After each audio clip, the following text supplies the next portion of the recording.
Hey everyone, welcome back. We have a couple of days here in beautiful Madrid, so much to see and do, but honestly, this trip took a bit of a different turn as Felicia has been sick. However, we still wanted to explore and share what Madrid feels like, or its vibe. When we say vibe, we're talking about that gut feeling you get with a place, the atmosphere, energy, and mood that just clicks. It's not just about the scenic sights, it's about an overall feeling, like vibing with a song or a piece of art, something you sense instinctively, which we sometimes have immediately. Other times it takes a while to find, and sometimes it doesn't happen at all. So let's see what Madrid offers. Just got up this morning and we're going to take a walking tour down in Plaza Mayor. So that's going to be about 2.5 hours long, but we are going to breakfast first, so we are waiting on Uber. Breakfast at La Rollerie in Centro was delicious, and our server Santiago was super friendly. I ordered the English breakfast, scrambled eggs, bacon, and gluten-free bread, while Felicia went with the avocado benedict. Had a really good breakfast at La Rollerie, and we are now in Puerta del Sol for the walking tour, getting ready to start that here in a few minutes. So I believe the tour is 2.5 hours, so we'll see. Javier is our tour guide, and we'll see how much we can learn about the city. Puerta del Sol is one of Madrid's most iconic spots. It's a bustling square filled with history and life. You'll find street performers, shops, and the famous clock tower that marks the New Year countdown. It's truly the heart of the city, a place where locals and visitors come together to experience Madrid's vibe. We don't eat these at Christmas. For us, it's a Christmas tree. But it's very typical if you want to try some. They have here these little packets where you can try every single one of them. So they have all the kinds in one packet in case you want to take it. One of our first stops was Plaza Mayor, one of Madrid's most historic and picturesque squares. Surrounded by colorful buildings and lively cafes, it's the perfect place to soak in the city's charm. Once a space for markets, festivals, and even bullfights, today it's a lively hub where visitors enjoy the sights and sounds of Madrid.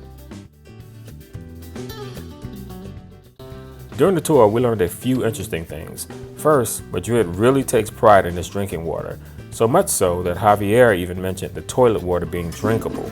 We're definitely not about to test that theory. Second, Antigua Farmacia de la Reina Madre dates back to 1578 and is considered the oldest business in Madrid. The pharmacy once served royalty, most notably Queen Isabel de Farnesio. This pharmacy wasn't just about medicine, it was a trusted supplier to the royal family. Queen Isabel was famously concerned about being poisoned by her stepson, Ferdinand, which is part of why a secret passage was said to connect the palace to the pharmacy, so medicines could be discreetly retrieved without going through the streets.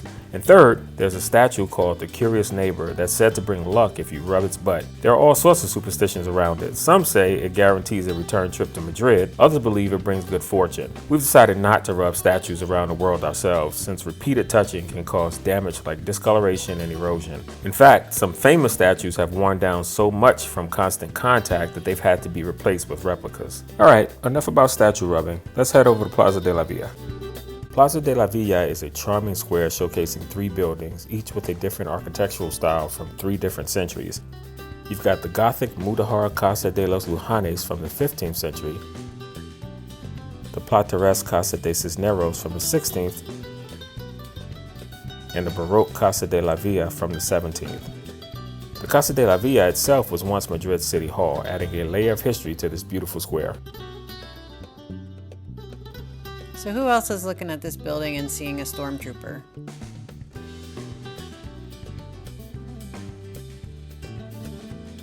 The Royal Palace is a beautiful 18th century masterpiece symbolizing Spain's history and grandeur. With its impressive architecture, it's one of Europe's largest palaces. There's so much fascinating history behind the palace, and if you're ever in Madrid, we definitely recommend taking the walking tour to learn all about it. While it's technically the official residence of the king, it's mostly used for state ceremonies today and draws visitors from around the world eager to see its majestic beauty. We didn't make the time to tour inside. If you do, check the official website for the most current hours and book tickets online in advance.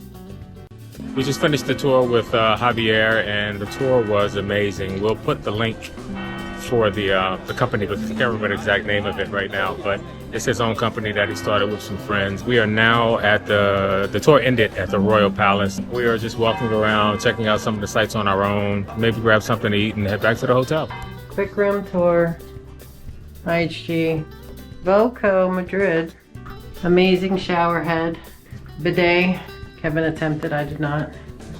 And then Got the TV on the wall. There's the kitchen. Great bed, very comfy. And since we got the premium room, our fridge was stocked full of Coke, orange soda, waters, and chips. I loved my first international IHG hotel experience.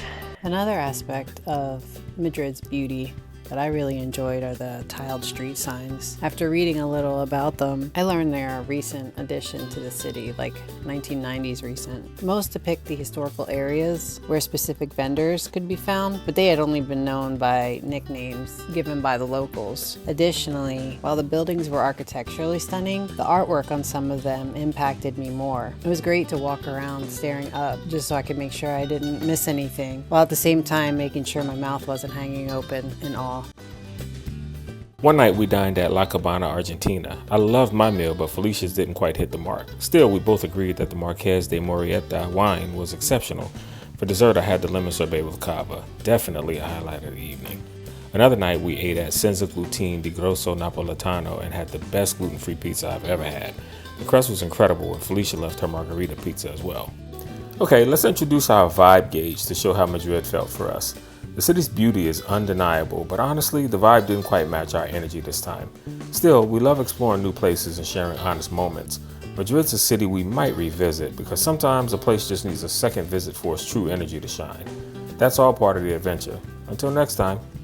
Hi, thank you so much for watching until the end. We truly appreciate it. You know, aside from liking, subscribing, and commenting, watching a video all the way through to the end helps it reach more people. So thank you again for supporting us. We also want to take a minute to acknowledge the challenging year that 2025 has been with so many world events happening. I personally feel like the constant flow of information can be overwhelming and distressing. Kevin and I have discussed how to continue to make content while remaining sensitive to very real global issues. Our hope is that our videos can offer you some relief and a bit of joy during these times.